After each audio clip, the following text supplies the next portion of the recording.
വെള്ളത്തിന്റെ സമൃദ്ധമായ മഴക്കാലം നമ്മുടെ കൃഷിയിടങ്ങൾക്ക് എപ്പോഴും അനുഗ്രഹമാകാറില്ല. അമിതമായ മഴയും ഈർപ്പവും പച്ചക്കറി കൃഷിക്ക് വെല്ലുവിളിയാകുമ്പോൾ അതിനെ ശാസ്ത്രീയമായി എങ്ങനെ പ്രതിരോധിക്കാമെന്ന അന്വേഷണമാണ് ഈ പ്രൊജക്റ്റ്. മഴമറയ്ക്കുള്ളിലെ പച്ചക്കറി കൃഷിയുടെ സാധ്യതകളെയും വെല്ലുവിളികളെയും കുറിച്ചുള്ള ഒരു സമഗ്ര പഠനമാണിത്.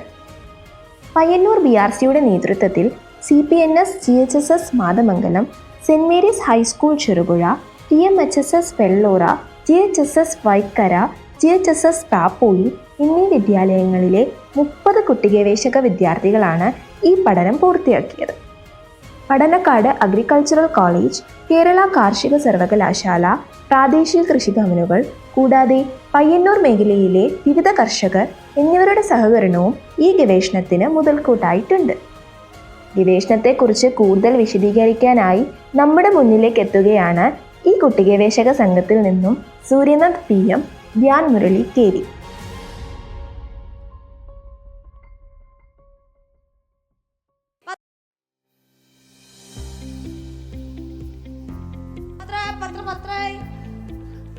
പത്രം വന്നോ?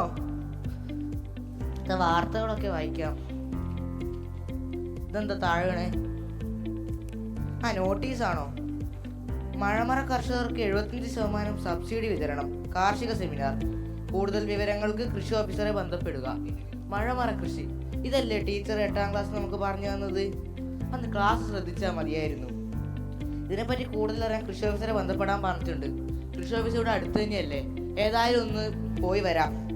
അമ്മേ, ഞാൻ കൃഷി ഓഫീസിൽ പോയിട്ട് വരേ.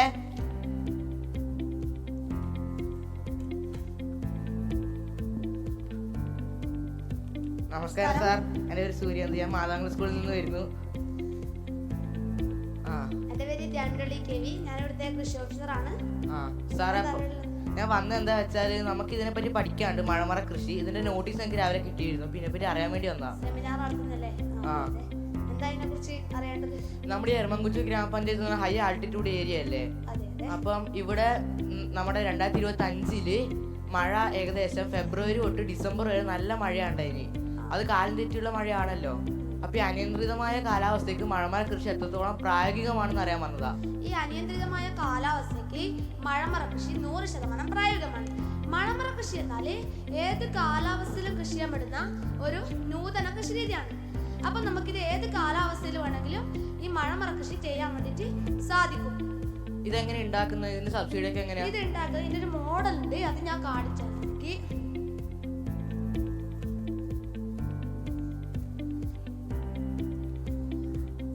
ഇതാണ് ഈ മഴമറ കൃഷിന്റെ ഒരു മോഡൽ എന്ന് പറയുന്നത്. ഈ ഷീറ്റ് ഉണ്ടോ? ഇതാണ് പോളിത്തീൻ UV ഷീറ്റ്. ഇതിന്റെ ഈ വശങ്ങൾ കെട്ടി ഷെഡ് നെറ്റ് ഉണ്ട്. ഈ നെറ്റ് ഉണ്ടല്ലേ, ഇതാണ് ഷെഡ് നെറ്റ്. ഇതിനുള്ളിൽ ഇപ്പൊ നമ്മൾ ഈ മുള കൊണ്ടാണ് ചെയ്തത്. ഇതിന് വേറെ നമുക്ക് ഇരുമ്പ് ഉപയോഗിച്ച് ചെയ്യാം. ഈ മുള കൊണ്ട് ചെയ്തെന്ന് വെച്ചിട്ടുണ്ടെങ്കിൽ നമുക്ക് വർഷാവർഷം മാറ്റേണ്ടി വരും. എന്നാൽ ഇരുമ്പ് ഉപയോഗിച്ച് ചെയ്താൽ നമുക്ക് വർഷാവർഷം മാറ്റേണ്ട ഇത് വരില്ല. ഇരുമ്പ് ഉപയോഗിച്ച് ചെയ്യുമ്പോൾ കുറച്ച് പണം അധികം വരുമെങ്കിലും നമുക്ക് വർഷാവർഷം മാറ്റേണ്ട ആവശ്യം വരുന്നില്ല. ഞങ്ങൾ സ്കൂളിൽ നിന്ന് 7ാം ക്ലാസ്സിൽ നിന്ന് പടന്നക്കാട് കാർഷിക കോളേജിൽ ഒരു 1 ഡേ ടൂർ പോയിട്ടുണ്ടായിരുന്നു. അവിടെ വെച്ചാൽ പോളി ഹൗസിന്റെ മോഡൽ കണ്ടിട്ടുണ്ടായിരുന്നു. രണ്ടും കാണാൻ ഒരുപോലെ ഉണ്ടല്ലോ, വ്യത്യാസമൊന്നുമില്ലേ? പോളി ഹൗസും മഴമറ കൃഷി തമ്മിൽ ഒരുപാട് വ്യത്യാസങ്ങളുണ്ട്. പോളി ഹൗസ് എന്ന് വെച്ചിട്ടുണ്ടെങ്കിൽ പോളി കൃഷിയില്ലേ, ഇത് ഫുള്ളായിട്ട് കവർ ചെയ്തതാണ് പോളി ഹൗസ്. എന്നാൽ മഴമറ കൃഷിയിൽ വായുസഞ്ചാരമുണ്ട്. അതുപോലെ അവിടെ കൃത്രിമ പരാഗണം നടത്തേണ്ട ആവശ്യമില്ല. എന്നാൽ പോളി ഹൗസിൽ നമുക്ക് കൃത്രിമ പരാഗണം നടത്തി കൊടുക്കേണ്ട ആവശ്യം വളരെ കൂടുതലാണ്. ഈ എരമംകുച്ചു ഗ്രാമപഞ്ചായത്തിൽ എത്ര പേര് മഴമറ കൃഷി ചെയ്യുന്നുണ്ട്? ഇപ്പൊ പയ്യന്നൂർ BRCയുടെ നേതൃത്വത്തിൽ ഒരു പ്രൊജക്ട് തയ്യാറാക്കിയിട്ടുണ്ട്. ഈ മഴമറയെ കുറിച്ച് ഒരു പ്രൊജക്ട് തയ്യാറാക്കിയിട്ടുണ്ട്. അത് ഞാൻ പരിശോധിച്ചപ്പോൾ മനസ്സിലാക്കാൻ വെച്ചത് ഇവിടെ ആകെ മഴമറ കൃഷി ചെയ്യുന്നവരിൽ 33% പേര് മാത്രമേ മഴമറ കൃഷി ചെയ്യുന്നവരുള്ളൂ. അപ്പൊ ഈ 2020 നിന്ന് ഇപ്പൊ എനിക്ക് ഒരു ഇത് കാണിച്ചെടുത്ത രജിസ്റ്റർ ആണ്, മഴമറ കൃഷി ചെയ്യുന്നവരുടെ രജിസ്റ്റർ ആണ്. ഇത് നീ പരിശോധിച്ച് നോക്കൂ. 2020 മഴമറ കൃഷി ചെയ്യുന്നവർ 2026 മഴമറ കൃഷി ചെയ്യുന്നവരുടെ എണ്ണം കണ്ടില്ലേ? അത് കൂടുതലായി നമുക്ക് കാണാൻ വേണ്ടി സാധിക്കുന്നുണ്ട്. അതായത് കാലം വളരുന്നതനുസരിച്ച് മഴമറ കൃഷി വളരുന്നുണ്ട് എന്ന് നമുക്കിവിടെ മനസ്സിലാക്കാൻ വേണ്ടി സാധിക്കും. പിന്നെ ഒരു കണ്ടുപിടുത്തം വരുന്നത്, ഈ മഴമറ കൃഷി ചെയ്യുന്നവര് 10 വർഷത്തിൽ കൂടുതലായി എക്സ്പീരിയൻസ് ഉള്ളവരാണ് ഈ മഴമറ കൃഷി ചെയ്യുന്നവർ. അതും 50 മുതൽ 60 വയസ്സ് വരെയുള്ളവരാണ്.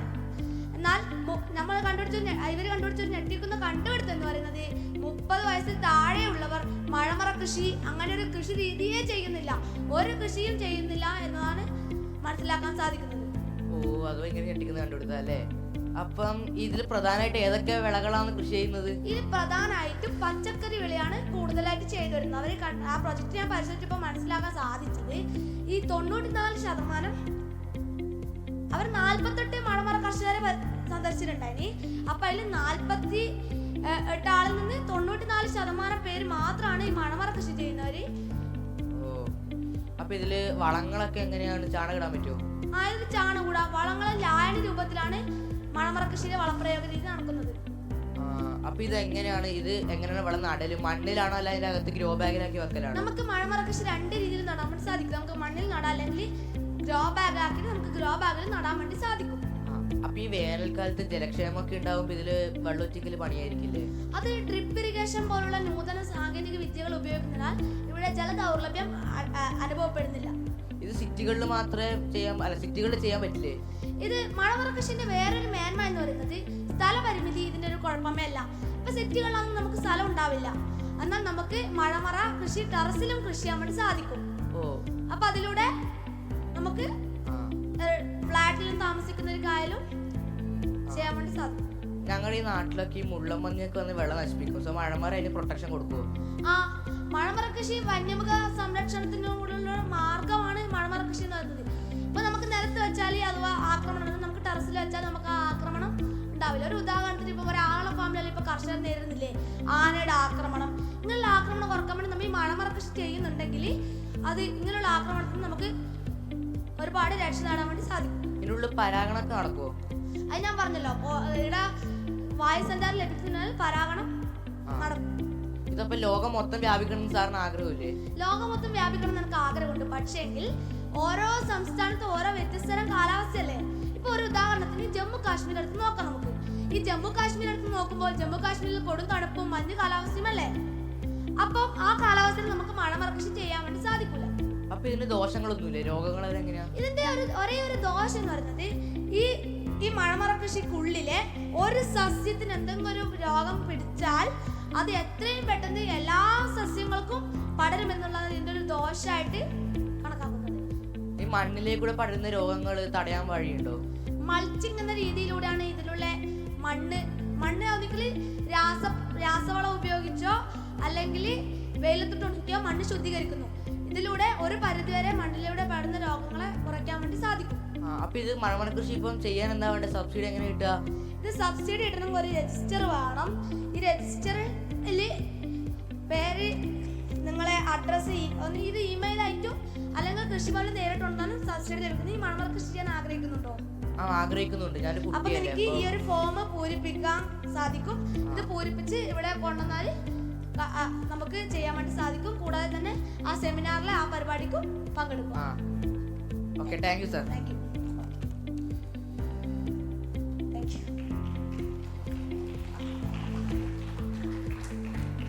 ഓക്കെ, ചോദ്യങ്ങളുണ്ടോ ഇതിനെ ബേസ് ചെയ്ത്? ആർക്കെങ്കിലും ചോദ്യങ്ങൾ?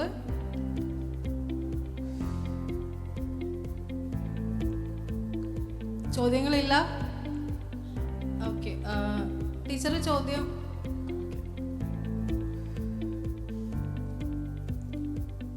ഓക്കെ, അങ്ങനെ ജഡ്ജസ്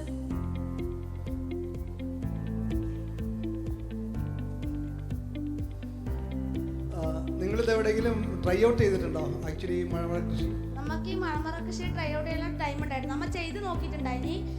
ഇപ്പൊ പുറത്ത് നമ്മ മഴമറ കൃഷിക്ക് പുറത്ത് അതേ ഒരു വിള വെച്ചു, മഴമറ കൃഷിക്ക് അകത്തും വിള വെച്ചു. എന്നിട്ട് അതിന് ഒരേ വളം ഒരേ ന്യൂട്രിയൻസിലും കൊടുത്ത് ചെയ്യാൻ വേണ്ടി നോക്കിന്. പക്ഷെ അത് സമയം നമുക്ക് കിട്ടില്ല. ഇനി കൂടുതൽ സമയം കിട്ടുകയാണെങ്കിൽ നമ്മൾ അങ്ങോട്ട് ഇത് ചെയ്യുന്നത്. കൃഷി ചെയ്യുന്ന ഏതെങ്കിലും സ്ഥലം പോയി കണ്ടിരുന്നു? കണ്ടിരുന്നു. പഠനക്കാട് കാർഷിക കോളേജിൽ പോയിട്ടുണ്ടായിരുന്നു.